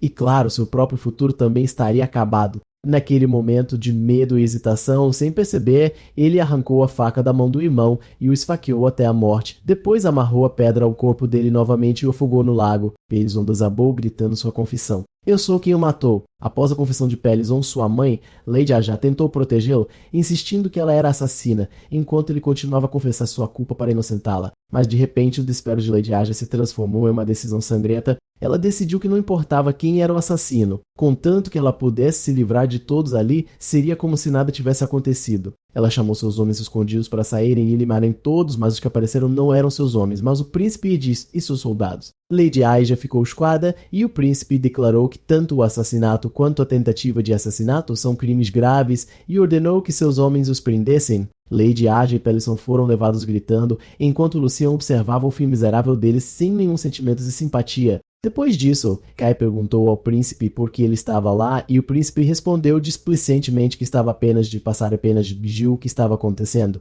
Enquanto isso, Cliff ainda estava perplexo enquanto olhava para Justin, o boneco, e perguntou a Kai se a alma de Justin realmente não estava dentro do boneco, o que confirmou. Kai revelou a verdade. Tudo o que Shanos disse à Condessa era mentira. Desde o começo eu projetei o boneco apenas para chorar e todo o plano era apenas um truque para usar a Condessa assustada para encontrar o corpo de Justin. Naquele momento, Justin apareceu diante de Cliff. Cliff disse tristemente que agora tinha certeza de que era apenas um boneco, pois o verdadeiro Justin sempre sorria para ele, mas agora não estava sorrindo. Cliff pediu desculpas a Justin dizendo que se fosse mais sábio, poderia ter notado o conflito dentro da família e evitado sua morte. Justin abraçou Cliff e agradeceu. Cliff ficou muito emocionado depois de ouvir sua voz pela última vez. Depois que a alma de Justin arriscou a aniquilação para habitar o boneco por alguns momentos, apenas para agradecer a Cliff. Então ascendeu pacificamente ao céu. Kai sentiu-se aliviado por Justin finalmente ter encontrado a paz. Mais tarde, Lady Aja e Pelison foram condenados à morte. Enquanto Lady Aja estava na plataforma de execução, Shono apareceu repentinamente diante dela. Ele disse a ela que tinha vindo cobrar o preço pela paz que havia feito por ela. Em seus momentos finais, Lady Aja percebeu que tudo sobre este criador era estranho e que a ideia de fazer uma boneca viva era uma questão sobrenatural. Ela gritou que havia perdido tudo e não havia nada que ele pudesse tirar dela, mas Shanos revelou o verdadeiro preço, a alma. Ele explicou a ela que a maioria dos que cometem o mal e morrem não seguem o Deus da morte facilmente, e por essa razão, eles são levados à força sob o disfarce de pagamento, deixando-a em terror absoluto enquanto ela ouvia suas palavras finais sobre os da morte. Depois que Shano capturou com sucesso a alma de Lady Laes, ele decidiu partir. Mais tarde eu fui ao Palácio Imperial para agradecer ao príncipe Edith por sua ajuda no caso de Justin. O príncipe me recebeu arrogantemente comentando sobre o longo tempo que levei para vir e então me perguntou diretamente sobre a verdade daquela coisa que ele viu no dia do incidente. Depois que o príncipe ordenou que eu respondesse, expliquei que o Justin que havia retornado era apenas uma boneca. O príncipe ficou surpreso como uma boneca poderia se mover sozinha, então eu expliquei que ela foi feita usando a magia de boneca mencionada no livro que eu vi lendo. Quando o príncipe me perguntou sobre a localização do criador de bonecas, fingi ignorância, dizendo que ele era alguém que não fica em um lugar e que o lugar era próximo dele. O príncipe expressou seu pesar por isso, observando que as pessoas geralmente não têm uma boa opinião sobre os mágicos de bonecas, mas ele vê as coisas de forma diferente. Ele mencionou uma velha história sobre um único mágico de bonecas que conseguiu aniquilar um exército inteiro e como essas histórias despertaram seu interesse em seu poder e seu desejo de respor. Eu mudei de assunto e perguntei ao príncipe como ele chegou ao local do crime naquele dia. O príncipe ficou perturbado, pois a verdade era que ele estava indo para a mansão Sheraton para me ver, viu-nos saindo e nos seguiu secretamente, mas seu orgulho o xixi. Então ele teve a sua primeira história e insistiu que era apenas uma coincidência. Eu dei a ele um olhar de pena, percebendo que ele estava mentindo, e comentei que eu era melhor em ler as expressões das pessoas do que esperava. O príncipe começou a se sentir tolo sempre que falava comigo. O príncipe estava perplexo, sem entender por que eu escolhi fazer isso apesar de minha natureza e personalidade. O príncipe então voltou a me perguntar sobre minha perda de memória. Ele perguntou se eu não me lembrava de nada sobre o incidente que causei, e quando eu confirmei, o príncipe perguntou se eu não estava curioso para saber o que aconteceu. Antes que ele pudesse me contar, eu o interrompi, dizendo que não queria ouvir dele. Mas naquele momento, a princesa Reni apareceu e se ofereceu para me contar a verdade sobre o incidente ela mesma. Eu percebi que não havia como escapar de ouvir a história, então a princesa me contou a chocante verdade. Dizem que ele pulou de um prédio por sua própria vontade. Eu fiquei chocado com esta revelação. Mais tarde, a princesa estava reclamando com seu irmão sobre a reação indiferente de Xian às notícias de sua tentativa de suicídio e como ela havia se esforçado tanto para investigar na esperança de quebrar sua compostura. O príncipe disse a ela que as ações dela eram como as de crianças que irritam a pessoa cuja atenção querem atrair. A princesa ficou zangada e negou, mas ressaltou que ele também presta muita atenção em Xian. Com isso, o príncipe admitiu para si mesmo, odiando fazer isso, que estava muito interessado naquele jovem misterioso. Príncipe Edith e princesa Rini continuaram sua conversa sobre Xian. O príncipe admitiu que havia algo que o preocupava em relação a Xian, explicando que ele não parecia ser do tipo que tenta suicídio. Mesmo que alguém perca a memória, sua natureza básica não muda. Ele acrescentou que Xian parece ser do tipo que enfrenta seus problemas e os resolve e não foge deles, terminando com a vida, com que Rini concordou. O príncipe também se lembrou da expressão de raiva no rosto de Xian no dia do incidente na mansão Devlin e se perguntou sobre o motivo dessa raiva. Enquanto isso, eu estava pensando sobre minha situação, irritado com Shamus por me colocar no corpo de uma pessoa cheia de problemas. Embora eu tivesse decidido ignorar a questão da tentativa de suicídio original de Xian, comecei a me preocupar que a razão que levou Xian ao desespero ainda pudesse existir e pudesse me afetar também. Portanto, decidi pelo menos entender as circunstâncias em torno do incidente. Eu fui até meu pai, o Conde Sheraton, e perguntei diretamente a ele por que ele pulou. O conde ficou surpreso que seu filho soubesse disso, mas eu respondi friamente que o que importava era saber o motivo, não como ele descobriu. Eu disse que tinha uma vaga ideia de que ele era uma pessoa cheia de ressentimento em relação ao mundo. Eu fiz outra pergunta a ele. Onde ele acordou após o incidente? Foi nesta casa? O conde respondeu que não, revelando que o local onde o incidente ocorreu foi a Academia Goethe. Eu comecei a analisar as novas informações. Inicialmente pensei que o sentimento de inferioridade e ressentimento de Xian em relação ao seu irmão Luciano era a razão de sua tentativa de suicídio. Mas o incidente acontecendo na academia e não em casa sugeriu que havia outro motivo. Enquanto caminhava no jardim pensando, ouvi o som de entalhe e encontrei o velho jardineiro que havia conhecido antes. Eu notei que o jardineiro parecia cansado e logo o homem cambalhou e quase caiu de exaustão. Eu corri para ajudá-lo e o jardineiro ficou surpreso ao ver o jovem mestre Xian. Eu aconselhei a descansar na sombra porque trabalhar sob o sol quente o havia afetado. Quando eu desapareci por um momento, o jardineiro se perguntou para onde eu tinha ido, então eu voltei com uma bacia de água. Eu expliquei a importância de beber água no verão e o jardineiro me agradeceu que nunca poderia ter imaginado que chegaria um dia em que beberia água trazida a ele pelo próprio jovem mestre. Quando eu sugeri que o jardineiro tirasse o resto do dia de folga, o homem hesitou, dizendo que a senhora estava prestes a voltar. Eu comecei a me perguntar sobre a identidade da senhora que o jardineiro havia mencionado, concluindo que ela devia ser a senhora da mansão Sheraton, a quem eu não tinha visto nenhuma vez. O jardineiro explicou a ele que a senhora se interessa muito pelo jardim e sempre quer vê-lo diferente e novo, e é por isso que um novo jardim deve ser concluído antes de seu retorno, não lhe deixando tempo para descansar durante esta estação. O jardineiro, então, se apressou em garantir-lhe que não tinha intenção de ofender e que a senhora era uma pessoa refinada e o problema residia em suas próprias falhas. Kai pensou consigo mesmo que os jardins mudam naturalmente com as estações e que o desejo por apenas mudanças artificiais e chamativas era um gosto estranho. Ele concluiu que, embora não a tivesse conhecido, podia adivinhar seu tipo de personalidade por este método atormentar seus subordinados. Naquele momento, Kai ouviu a criada chamando-o urgentemente. A criada Pike chegou ofegante e disse ansiosamente a Kai que ele devia voltar depressa porque a senhora tinha somado. De fato, a condessa com longos cabelos azul escuros havia chegado e foi recebida por seu filho mais velho, Lucian. Ela trocou palavras superficiais de elogio com ele, dizendo que ele parecia saudável graças à sua excelência e começou de maneira indiretamente jocosa a insinuar e se perguntar quem era a razão de seu filho mais velho Kunsai ter tais qualidades. Ela respondeu a si mesma que ele devia ter herdado essa excelência dela porque ela era sua mãe, o que fez Lucian se sentir desconfortável como sempre se sentia com ela. A condessa então se virou para falar sobre Xian, fingindo preocupação depois de ouvir sobre seu acidente. Quando Kai chegou, ele os viu juntos. Ela correu em direção a Kai e agarrou suas mãos, expressando sua extrema preocupação por ele, que desejava ter estado ao seu lado durante sua doença. Kai notou como suas expressões faciais mudavam num piscar de olhos. A condessa repreendeu Kai por não cumprimentá-la e perguntou se ele também havia esquecido devido à sua amnésia. Ela então começou a culpá-lo por escolher pular do prédio e preocupar a todos e por pensar em jogar fora a vida que ela lhe havia dado.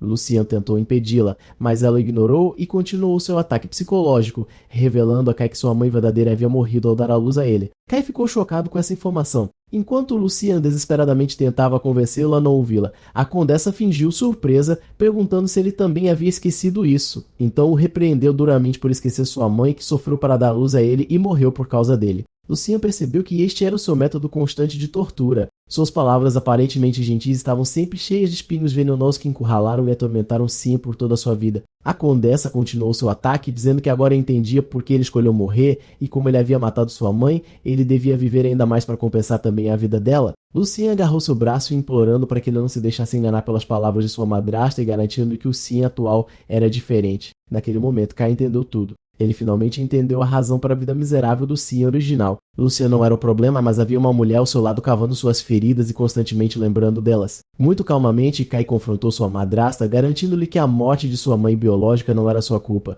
A condessa ficou chocada com sua resposta. Então Kai continuou, explicando que a morte é um destino determinado pelo Deus da Morte e não é algo pelo qual os humanos podem ser culpados e que ele está totalmente ciente de que sua mãe não morreu por causa dele. Então não havia necessidade de repetir essa mentira. A condessa ficou furiosa, pois não estava acostumada com Cian respondendo-lhe dessa forma. Anteriormente, ele sentiria dor e fugiria chorando sempre que ela o confrontasse com essas palavras. Ela mudou de tática, fingindo felicidade, dizendo que a falecida mãe dele ficaria feliz que ele pensasse assim e não se arrependeria de morrer por ele. Kai concordou com ela e, em seguida, fez uma pergunta constrangedora. Se ela tivesse que escolher entre a vida dela e a vida do filho, ela escolheria a si mesma. Ela ficou perturbada e respondeu que, é claro, escolheria o filho, ao que Kai respondeu que sua verdadeira mãe teria feito o mesmo. A condessa percebeu que Cian não era mais o garoto frágil que ela conhecia e que a perda de memória havia mudado completamente sua personalidade. Naquele momento, Lucian começou a rir de pura alegria. Quando sua mãe perguntou por que ele estava rindo, ele se desculpou dizendo que o que Cian disse era algo que ele desejava ouvir dele há muito tempo e que ele riu de extrema felicidade. Isso irritou ainda mais a condessa, que repreendeu Lucian por sua resposta e acusou os dois irmãos de se unirem para zombar dela e ameaçou contar ao pai deles.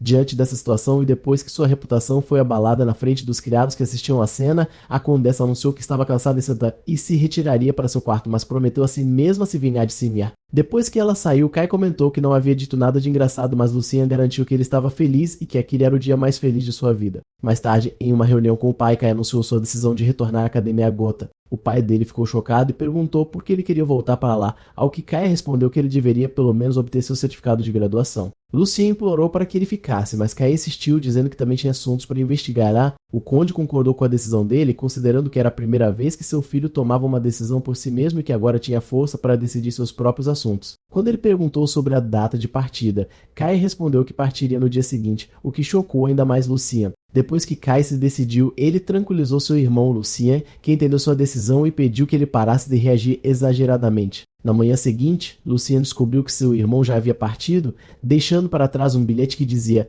"Eu voltarei. Não se preocupe." Enquanto isso, o velho jardineiro Bason estava indo para o jardim trabalhar, ignorando o conselho do médico para descansar porque a condessa havia retornado e o trabalho precisava ser terminado rapidamente. Mas ao chegar, ele ficou atordoado ao descobrir que a enorme tatu em que ele estava trabalhando havia sido completamente magistralmente terminada da noite para o dia. Ele imediatamente percebeu que essa era a mesma habilidade de escultura magistral que ele havia visto na pequena estátua da garota Josate, e ele se perguntou sobre a identidade desse misterioso escultor genial. No caminho, Kai percebeu que não sabia o caminho para a Academia Goethe e que não podia voltar para a mansão e pediu um guarda depois da cena que havia causado em sua partida. Ele decidiu se concentrar em sair da capital primeiro, então perguntou a um transeunte o caminho para os portões externos. O homem lhe deu instruções simples, mas depois de uma hora de caminhada, Kai sentiu que algo estava errado, então perguntou ao mesmo homem novamente, que repetiu as mesmas instruções. Kai agradeceu pela ajuda e começou a se mover novamente. Depois de caminhar por mais um longo tempo em vão, ele parou para perguntar a outra pessoa apenas para descobrir que era o mesmo homem de cabelo azul pela terceira vez. Kai finalmente percebeu que estava andando em círculos. O jovem comentou sarcasticamente que nunca tinha visto alguém se esforçar tanto para encontrar os portões externos e que esta era a sexta vez que eles se encontravam. O jovem teve pena de Kai e decidiu levá-lo até lá, apenas para Kai descobrir que o portão estava muito perto do templo. Quando o jovem soube que o destino de Kai era a Academia Goethe, ficou surpreso como alguém com um senso de direção tão ruim poderia chegar lá. E de fato, assim que se despediu, Kai mais uma vez seguiu o caminho errado, o que levou o jovem a pará-lo. O jovem suspirou e disse que não tinha outra escolha.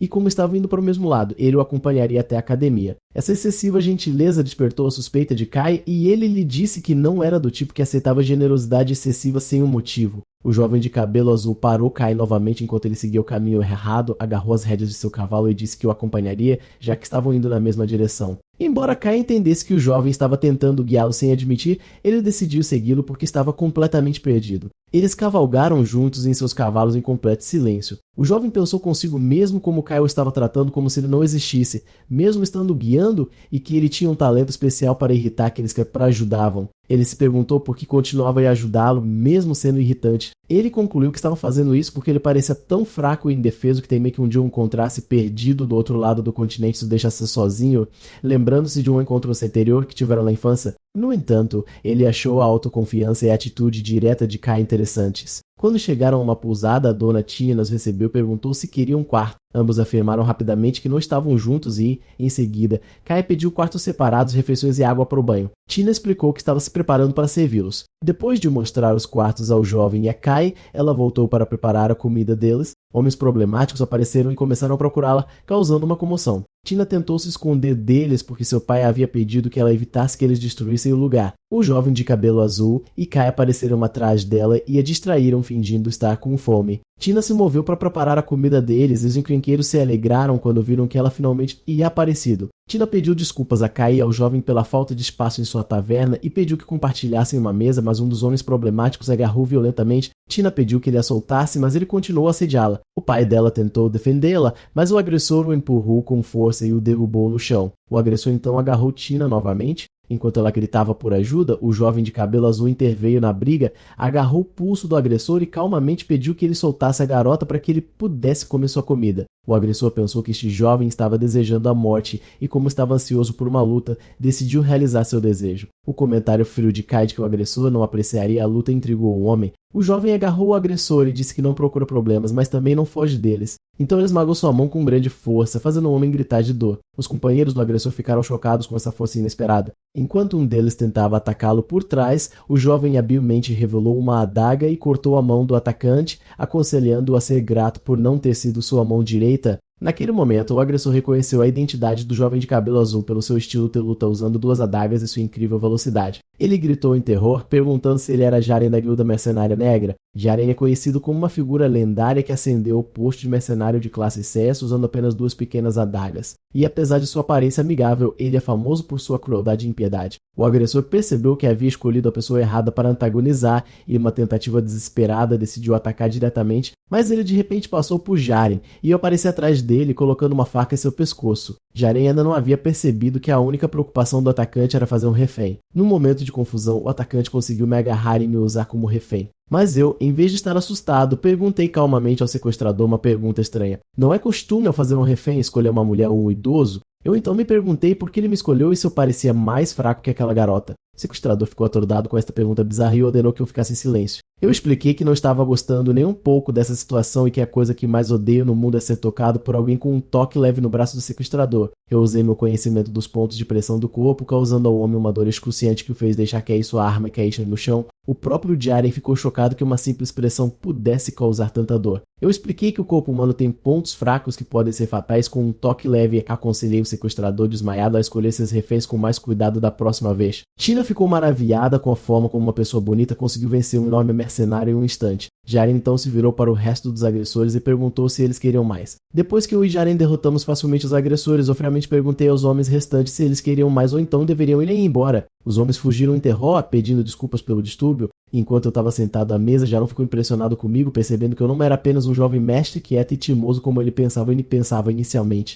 Eu disse a Jaren que não havia necessidade de nos sentarmos juntos, já que não éramos companheiros de viagem, mas Jaren insistiu para que comêssemos juntos. Jaren insistiu que era ele quem se sentia sozinho e me pediu para comer com ele. Eu relutantemente concordei, admitindo para mim mesmo que Jira me ajudou a chegar aqui em segurança e eu não podia simplesmente ignorá-lo friamente. Enquanto estavam sentados, eles perceberam que ainda não sabiam os nomes um outro e então o jovem de cabelo azul se apresentou como Jira. E eu respondi que era sim, e eles apertaram as mãos. Enquanto retomavam sua jornada, Jira me perguntou por que eu ia para a academia. Eu respondi que tinha meus motivos pessoais e pedi que ele não se preocupasse. Jira me disse que a sede da Guilda Mercenária Negra também estava localizada na capital, então ele poderia me levar para a academia. Então ele perguntou sobre a habilidade que usei na hospedaria para subjugar o enorme mercenário com apenas 2 dedos. Eu respondi vagamente que aprendi naturalmente há muito tempo. Mas a verdade, como me lembrei, remonta aos meus velhos tempos, quando comecei a aprender a arte de fazer bonecas. Para criar perfeitamente uma boneca viva, tive que estudar o corpo humano em profundidade, não apenas lendo todos os livros disponíveis, mas também comprando cadáveres e dissecando-os. Através deste estudo, aprendi naturalmente todos os pontos fracos e pontos de pressão do corpo humano, mas decidi não contar tudo isso a Jajaren. Eles continuaram conversando por muito tempo até que o tempo passou rápido. Quando chegamos a uma vila chamada Abli, onde planejávamos passar a noite, de repente parei com um olhar de horror nos meus olhos. Eu tive uma visão clara. Naquele dia, todos os habitantes desta vila morreriam. Na pousada da aldeia, eu estava distraído, então Jaron me perguntou se realmente tínhamos que ficar ali. Jaron apontou que o sol já havia se posto e a próxima aldeia estava a meio de distância, o que significa que sair agora nos forçaria a passar a noite ao ar livre. Jaron falou comigo com um tom curioso, notando que meu rosto estava preocupado há um tempo, então ele perguntou onde eu estava indo. Respondi que estava apenas saindo para tomar um pouco de ar fresco. Jiron pediu para me acompanhar, mas expliquei calmamente que preferia sair sozinho para pensar em algo, e lá viu que confirmou minha visão. A aldeia estava repleta de ceifadores sombrios. Eu me perguntava por que deveria me importar com isso, já que não sou mais um ceifador e não tenho responsabilidade. Decidi que tudo o que eu tinha que fazer era a partir de manhã cedo. Mas quando estava prestes a voltar para a pousada, uma garotinha agarrou minhas roupas. Enquanto eu estava perdido em meus pensamentos, uma garotinha me interrompeu e me ofereceu um pedaço de doce. Perguntei a ela por quê e ela respondeu que viu que eu parecia triste. A garotinha, cujo nome era Miru, explicou que este doce a ajuda quando ela está triste. Então a mãe dela chamou e ela se apressou para ir embora. Eu me senti triste pelo destino da garota inocente. Depois que ela foi embora, decidi voltar para a pousada, mas percebi mais uma vez que tinha me perdido. Jaren apareceu de repente, então perguntei a ele como ele me encontrou. Jaren respondeu que me seguiu porque esperava que eu me perdesse, e ele estava certo. Jaren me levou de volta à pousada, então pegou um atalho, o que me fez notar que Jaren conhecia bem a aldeia. Jaren explicou que havia visitado a aldeia muitas vezes em missões de negócios, então, em vez disso, perguntou se eu tinha uma família. Jaren respondeu que toda a sua família havia falecido. Eu lhe fiz uma pergunta direta e chocante. Eles morreram todos no mesmo dia? Jaren ficou chocado e confirmou que eles morreram no acidente quando ele era jovem e perguntou a Kai como ele sabia disso. Eu se desculpou por sua curiosidade, dizendo que era apenas curiosidade. Mais tarde naquela noite, Jaren saiu sorrateiramente da pousada vestindo uma capa, mas eu o interceptou em um beco escuro e perguntou por que ele estava saindo. Jiron ficou surpreso e perguntou como ele sabia de seu paradeiro. Eu alegou que seguiu porque ele parecia suspeito, mas a verdade, como ele pensou consigo mesmo, era que ele suspeitava que Jaren era quem traria a morte para esta vila, talvez por causa do que aconteceu lá 20 anos atrás. As suspeitas de Yo foram confirmadas. Jaren era aquela criança que ele havia conhecido 20 anos atrás. Eu, com sua memória como um ex-ceifador sombrio, lembrou os detalhes do trágico incidente. Ele havia visitado esta vila 20 anos atrás por causa de uma terrível praga que estava se espalhando. Os aldeões que dependiam de viajantes para seu sustento temiam que as notícias da praga destruíssem sua economia, então cometeram um crime horrível. Eles pegaram a família de Geron, que foram os primeiros a serem infectados, e os enterraram vivos para esconder o assunto. A família de Geron havia pressentido seu trágico destino e secretamente enviou seu jovem filho, Geron, o único que não estava infectado, para fora da vila para salvá-lo. Mas o menino viu tudo e testemunhou o assassinato de toda a sua família nas mãos de seus vizinhos. Eu continuou a narrar a trágica história de Geron, explicando como aquele garotinho testemunhou seus pais e irmãs sendo enterrados vivos pelos aldeões. O menino fugiu para salvar sua vida, mas voltou anos depois com o coração ardendo de ódio e desejo de vingança. Seu plano era envenenar o poço e matar todos na vila. Voltando ao presente, Jaren admitiu que tudo que eu disse era verdade e que o que ele estava fazendo era apenas vingança, mas ele perguntou a eu novamente como ele sabia de tudo isso. Eu explicou que às vezes, se uma alma deseja isso fortemente e obtém permissão do Deus da Morte, ela pode ficar ao lado de seus entes queridos para protegê-los. Ele apontou que a sorte que Jaren teve tantas vezes em sua vida, incluindo seus encontros frequentes, não foi coincidência, mas graças aos espíritos guardiões de sua família que o estavam guiando e protegendo. Eu disse a Jaren, falando da grande vila, que talvez o último desejo de sua família fosse ficar perto dele, o menino que perdeu sua família quando jovem. Jaren não acreditou nessa história, então eu lhe disse que sua família havia aparecido para ele em um sonho e lhe contado. Jaren ficou zangado e se recusou a acreditar no arquigentino que havia vivido por mais de 10 anos esperando por seu momento de vingança. Eu tentou persuadi-lo a mudar de ideia, avisando que se ele matasse todas essas pessoas, ele viveria o resto de sua vida ouvindo seus gritos horríveis. Ele perguntou se ele realmente acreditava que a vingança lhe traria felicidade e em seguida se ofereceu para contar-lhe uma velha história sobre a vingança de um homem. Ele começou a contar sua própria história sem revelar sua identidade,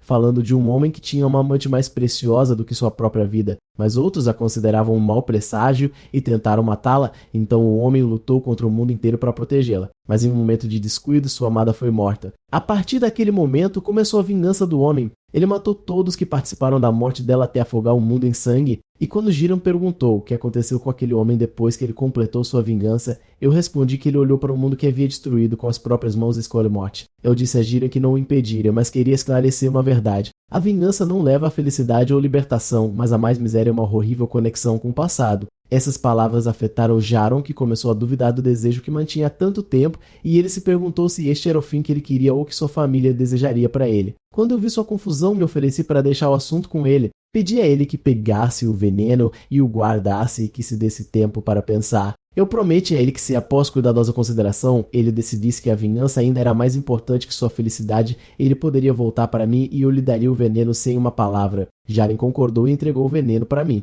Em troca, eu dei a ele o pedaço de doce que havia pegado da garotinha, dizendo a ele que alguém uma vez me disse que este era o melhor remédio quando está triste. Jaron olhou para o pedaço de doce em sua mão e caiu em uma gargalhada histérica que se transformou em lágrimas. Então ele se acalmou um pouco, murmurando que este era um remédio terrível. Naquele momento, ele sentiu a presença dos espíritos guardiões de sua família o confortando. Mais tarde, Sanos apareceu, dizendo a ele que ele tinha feito algo incrível. Naquela noite, enquanto eu estava no meu quarto, Shanos apareceu diante de mim. Shanos me repreendeu, dizendo que ouviu dizer que eu causei muitos problemas. Eu neguei ter feito alguma coisa, uso que enfureceu Shanos, que se perguntou como eu poderia dizer isso depois de fazer muitos ceifadores sombrios na vila assim, lembrando-me da regra de que qualquer um que interfira no trabalho do Deus da Morte pode ser morto. Eu respondi calmamente que nunca interferi no trabalho do ceifador e tudo que fiz foi impedir meu companheiro, Geron, de fazer algo tolo. Shanos sorriu sarcasticamente e comentou que eu me tornei usado depois de me tornar humano novamente, ao que eu respondi que não era minha culpa, mas culpa de Shanos por me trazer de volta à vida sem perguntar. Shanos resmungou que enfrentaria uma severa reprimenda de seus superiores porque uma lista inteira de humanos que deveriam morrer ainda estavam vivos. Eu friamente desejei-lhe boa sorte, o que irritou ainda mais Shanos, que me chamou de bastardo rude antes de desaparecer. No fundo, eu sabia a magnitude do pecado que havia cometido ao impedir mortes humanas e percebi que Shanos estava sendo tolerante comigo, então eu o agradeci em uma voz fraca. Shanos retornou e me pediu em um tom tanto reprovador para tratá-lo melhor da próxima vez. Alguns dias depois, eu e Geron finalmente chegamos à Academia Guet. Fiquei impressionado com a visão da academia como se fosse a primeira vez que meus olhos se fixavam nela. Geron me perguntou por que voltei ao lugar de onde diziam que eu havia pulado de um prédio. Eu respondi que queria saber por que tentei me matar porque não conseguia me lembrar de nada. Não importa o quanto tentasse. Acrescentei brincando que não havia necessidade de se preocupar. Mesmo que eu sentisse vontade de morrer novamente, eu permaneceria vivo. Jaren ficou tranquilizado quando percebeu que eu estava de bom humor suficiente para brincar. Kijin Lutz Fai no Eloi Time BA, Jiran Ao Idiub Dias Toi, but Kulutz Now, Vabatujin Toi Otsaku, Hoilin Jojan Toe, Toi Camp Mern Jai Vidio, Doijin He Ok Vie, Ninjaron Chako I Rangshin, Nai Moila Nuiguri Fai Kam Merms I Vi Toi Janangan, Nai Jai Chosutu, Yon Ki Heim Soat Baten. Salkitoi Jin Hok Vi Ingote, Kai Shui Jin Van Fonko Batawas, Shuritan, Noin Jangek Semig Setmuk Balkao Jiu Chavei Chura Chicken, Nyai Batub Zeaitit Voi Contraimin, Lucian, Ryan, Korrit Niu Kovier, Kyoin Hell, Livevit Jupai. Anishut Hain, Trong Jogo Inam Trugas Voitach Lamuk Terms and Gia Muatro, the Muatu Bangchin, New Nengong Gusako Subjao Kotulan Nature Fep Han Exei Jun Konkozo Kuiven Luk Nang Shom Vonchum Vanch, Jajbi Ki Hanchi Lamuk Nugan Hang Rong Vodan, Nai Batogai Voi Gon Try Min Hang Nengai Kontak Hanfa Harada Judi. Vaterho Niwa the Chahnik Nuri Naiku Jio Travitsu Dos Jubin. Jiu Nailam Tantem Nyenango Nairon Wankama Gente Guilmut Bimot King. Kuak Troshui en Sal Jochu e Sanchien. Voi Viek Yushen Beitor Sululang Turing Trukcho en Trimin. Nagai Batu Gos Go Tranan Kauran e Sien Daijo e Vasekote Hexo e Sodok. Nium Lucien Eknanak Nankal Sut Vai Haf Base Ark Berholm Vingo da Hambra. Mate do Hak Vingoda Tio Hauko Kak Koza Hotchut Vagal Se Totinhot Nino Tuk Teku Munohonto Ankak. Chau Hau Hit Hak 5 Nau Laquitok Vatem Vinco Hontox Vaticon Tap Haup Harto Homotono Ilawaju E Bin Helvin Tamok Chinchu Main Uktono Imaam Muva Suf Pran Boifat Trem Manad Serrei Mai Cuidamos in Namatai Vache eu Bidienachon Turnuti Lucian Voi Chat La Moxin Vien Tot Minguep Ku Hak Bien Biur Point Suthot Nei Valo Lang Vin Trimin Nugurida O dia Deu do Jan Newson Nur Changu Changu Jan Kang Joy Kwai Lai Tomu No Emil Trong Ki Jo Toi Jan Di Dot Dot Sach Hainan Ko Hak Vien Na Ibeling Tom Ko Kak Hok Sing Shin Kwai O Jambei Tosuk Ho Chiu Vesuk Troga Lai Ko Toi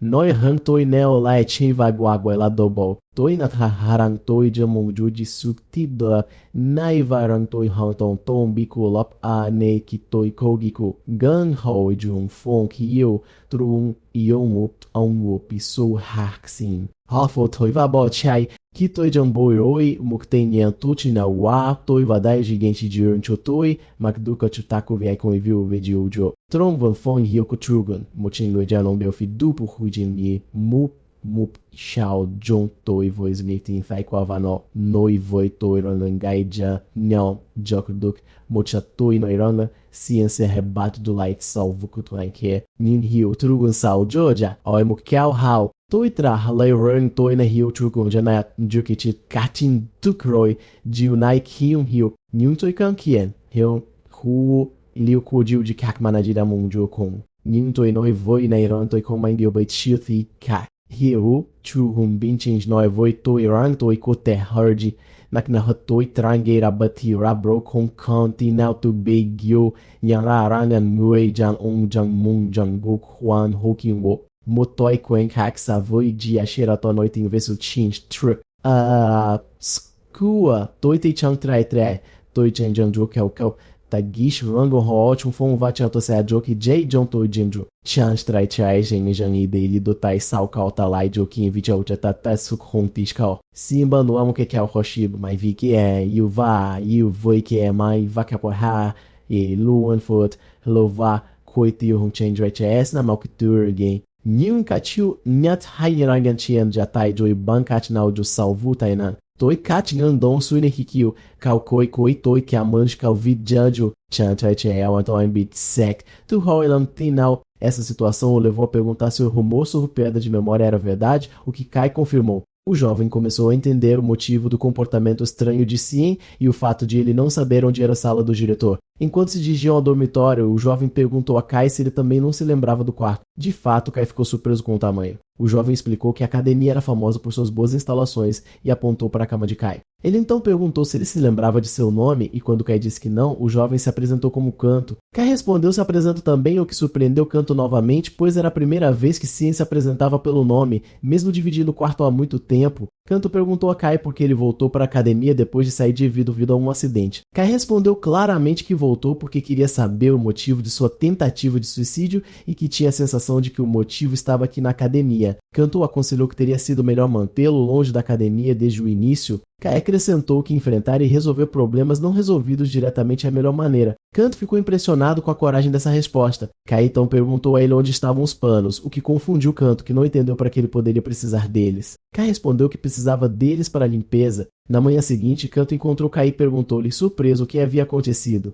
Ele explicou que, quando acordou, encontrou o lado do quarto de Kai impecavelmente limpo, tanto que podia ver seu reflexo no chão, salientando que, embora o Sien original fosse obcecado por limpeza, ele nunca teria pensado em limpar ele mesmo. Sim, respondeu friamente que a limpeza é uma tarefa normal e se uma pessoa gosta de limpeza, deve limpar ela mesma. Sim acrescentou que a limpeza era um de seus hobbies, o que fundiu ainda mais Kanto, que se perguntou se era isso que os nobres diziam. Mais tarde, no refeitório, Kanto notou que Sim foi buscar sua própria comida sem hesitar. Kanto pensou consigo mesmo que a academia proíbe aos alunos de trazerem seus servos, mas os nobres geralmente encontram alunos plebeus para fazer essas tarefas para eles.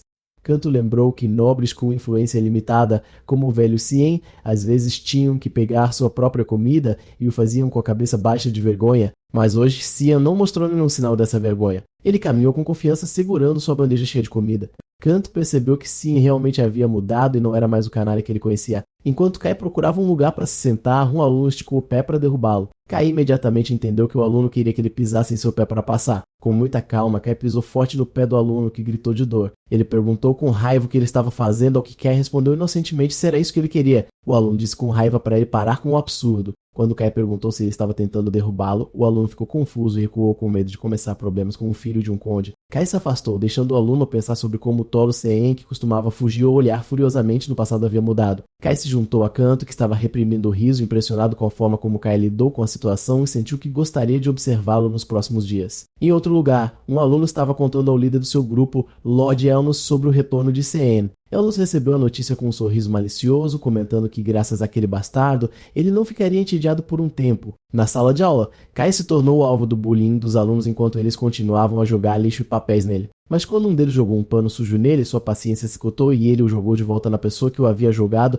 avisando silenciosa e ameaçadoramente a todos que se jogassem lixo sujo nele novamente, ele certificaria de que entendessem o significado da verdadeira limpeza. Antes que a situação pudesse escalar, um novo professor sorridente entrou na sala de aula, dando as boas-vindas a todos. O professor entrou na sala de aula e notou a atmosfera tensa, perguntando-se por quê, já que estava acostumado com os alunos felizes em vê-lo. O professor avistou sim e, em vez de dar-lhe as boas-vindas, decidiu envergonhá-lo para celebrar seu retorno, pedindo-lhe que resolvesse um problema de matemática extremamente difícil no quadro. Enquanto isso, Kai pensou consigo mesmo que havia percebido durante seu primeiro dia na academia que ninguém se aproxima de CNN com boas intenções. Os alunos zombaram dele, esperando o seu fracasso épico, e o aluno que havia jogado o pano nele zombou, esperando que ele falhasse porque matemática era sua pior matéria. Mas Kai caminhou calmamente até o quadro e resolveu o problema complexo em segundos, deixando o professor e os alunos em estado de choque e descrença. Os alunos não conseguiam entender como Kai foi capaz de resolver o problema tão facilmente. Seu colega de quarto, Panto, perguntou-lhe como ele conseguiu fazer isso quando matemática era sua pior matéria, ao que Kai respondeu friamente que havia estudado um pouco após o acidente. O aluno problemático ficou surpreso com essa transformação. Cian não caía mais em armadilhas, tornou-se autoconfiante e agora também se destacava em seus estudos. Em outro lugar, um aluno estava dizendo ao seu líder, Lord Elnas, que Cian havia mudado. Outros concordaram observando que sua aura havia mudado completamente e que ele havia se tornado estranhamente frio, mas Elnichi recusou acreditar, pensando que o acidente só o havia feito perder o senso de medo e que ele voltaria a chorar e implorar assim que o visse. Ela nos ordenou que seus homens trouxessem Cian para ele na próxima vez porque ele precisava falar com ele. Mais tarde, Kanto encontrou Kai dormindo no jardim da academia e perguntou-lhe por que ele estava dormindo assim. Kai explicou que estava cansado de lidar com todos tentando começar problemas com ele. Quando estavam prestes a voltar para o dormitório, Kai de repente parou e disse obrigado a uma pessoa invisível, explicando que estava agradecendo por deixá-lo compartilhar o compartilhá-lo. Kanto estava confuso porque não viu ninguém. Mas na realidade, uma pessoa misteriosa estava observando à distância e ficou chocada que Kai fosse capaz de notar sua presença a primeira vez que ele havia sido descoberto. De volta ao quarto deles, Kanto perguntou a Kai sobre a outra pessoa compartilhando o quarto deles, observando que ele também não havia voltado ontem à noite. Kanto continuou sua conversa com Kai, avisando sobre o terceiro colega de quarto deles. Ele explicou que essa pessoa é o aluno mais perigoso da academia e que nenhum aluno que o irritou se formou em segurança. Ele acrescentou que este aluno não mostra misericórdia a ninguém, independentemente de seu status, e cometeu muitos atos horríveis de violência. Apesar de todos os problemas que ele causa, a academia não tomou nenhuma ação contra ele, levando todos a presumir que ele pertence a uma família muito influente. Kanto aconselhou Kai a evitá-lo completamente porque sua personalidade é extremamente ruim. Mais tarde, enquanto eu caminhava por um dos corredores da academia, uma bela garota de longos cabelos negros passou por mim. Naquele momento, eu senti meu coração bater forte e me perguntei se era meu coração e não minha mente que se lembrava dessa garota. Concluí que o Sim original que morreu provavelmente era apaixonado por ela, mas resolvi a questão na minha mente, declarando que esses sentimentos não existem mais agora. Eu a ignorei completamente e passei por ela sem nenhum interesse, o que a surpreendeu e chocou. Kanto notou a cena e me explicou que a garota era Ladia Makaze, a única filha da família do Conde Kaze. Ele explicou que o Sim original se apaixonou por ela à primeira vista e costumava segui-la por toda parte, enquanto ela desprezava intensamente, e esse relacionamento unilateral era conhecido por todos na academia. Kanto se virou para Sim expressando seu alívio por eu ter esquecido disso e então me incentivou a resistir e permanecer forte. Naquela noite, Kanto estava dormindo em nosso quarto enquanto um jovem com cabelos pretos desgrenhados entrou sorrateiramente pela janela. Eu estava acordado e o confrontei calmamente, notando que seus passos eram confiantes demais para um ladrão, mas ele não tinha intenção assassina para ser um assassino. O jovem se deitou na cama vazia, e eu percebi que ele devia ser nosso terceiro colega de quarto e me perguntei por que ele estava entrando pela janela em vez da porta. Na manhã seguinte, Kanto acordou e gritou de terror quando viu nosso colega de quarto, Rocco. Eu calmamente lhe disse que Rocco havia chegado na noite passada e que Kanto estava dormindo tão profundamente que não o sentiu. Rocco estava irritado com o barulho deles e imediatamente ordenou que eles calassem a boca. Kanto rapidamente pediu desculpas a Rocco por incomodá-lo. Eu olhei para Rocco e percebi que ele era a mesma pessoa misteriosa que estava me observando no jardim no dia anterior. Eu notei que Rocco parecia exausto e desgrenhado. Rocco perguntou bruscamente o que eu estava olhando. Eu respondi friamente que estava olhando para seu cabelo e roupas bagunçadas. Kanto ficou nervoso com a resposta ousada do CN e correu até mim, sussurrando em pânico, lembrando-me de que ele havia me avisado para não me envolver com essa pessoa. Eu ignorei os avisos de pânico de Kanto e calmamente pedi ao nosso novo colega de quarto, Rocco, para usar a porta em vez da janela no futuro, porque entrar assim à noite era irritante. Este comentário irritou Rocco, que me agarrou pelas roupas enquanto Kanto gritava de terror, mas eu, em vez de estar assustado, coloquei minha mão na cabeça dele. Rocco não entendeu porque eu fiz isso. Eu calmamente me desculpei, explicando que fico frustrado quando não consigo conversar com alguém enquanto olho nos olhos dela, então mudei repentinamente de assunto, dizendo que era hora do café da manhã. Eu convidei Rocco para comer junto, mas Rocco me disse para sumir, então Kanto pediu ao CN para parar de provocá-lo. Eu os ignorei e saí, dizendo que os veria na aula. Rocco ficou perplexo, se perguntando sobre este jovem estranho. Kanto me alcançou e perguntou se eu havia perdido meu senso de medo junto com minha memória, lembrando-me de quão perigoso Rocco era e que o antigo CN nem sequer ousava olhar nos olhos dele. Eu respondi sarcasticamente que não conseguia olhar nos olhos dele porque o cabelo deles estava cobrindo no refeitório. Enquanto Kanto ainda estava tentando me avisar, outro estudante, Robin, os interrompeu e me disse que Lord Elnos queria me ver. Toi jarvou com Bettina Enen, Robin Chuk, Zek Yont, Yan Vahalen Chutoi, Jen Fonkao Arkney Shu, Yonai Sao Gyo-ho. Salkyo Redi, Toi Roy Canto Elos Lai, Vacanto Noivo e Toi Ranyan Jolai Nudia Gay Rokancho Kwok Shonku Oshi Entruxei. Canto Bud Ju Kel Kel. Kisi Amui Nap Horkak Hok Shinju Quantan Chingyao e Vive Jetoi Batku Kao. Yin Dio Thoi Yen. Do Chinkat Bung Bin Vamamakam Tiuti, Mano Idon Daon Salanskap, Tronco Atinajian Ju, Elnos Contrai Kumo Kontai, Guyong Yung Yu, Guri Kai Trik Chuitron Hapvian, Exot Ye, Elnos Bad Ju Tratin Muket Tai Nyoko Nizeden, Cho Javoi Mukmondal Chaju, Vakui com Otto Deodon Arriva Baju Betnat, Kalkum Voi Elnos. Vai Elnos lá e não vai o Sinai Kina Music Moai Nungial Veikachu, Upui com Bato Tai Doi. Salju Kanto Tsogunai Jongin Toi, Queen Toi Nenomon Judai Jugoji Di, Jugoji Suk, Main Joy Medio, Madvui Nigi Et Batnaju. Toi Kam Jong Chugasu, Quantam Tiantai Naivanol com Tiokui Nen, Mukiji Jong Jengan Alj Guvi, Now Jong Shokak Nigiusi, Big Bin Rubo, Borroi no Canto Boi Rostrog Su Quantam Koyu Sinjoy Voi Toi Vati Tam Voi Toi Dun Kunyo, Yamut Telhum. Tron Kijo, Tronfon Kao Like Bok, Nayelnos Jangjo Kimo Cast Us, Kien Nokon, Jijian Vicia Von Chua Jen.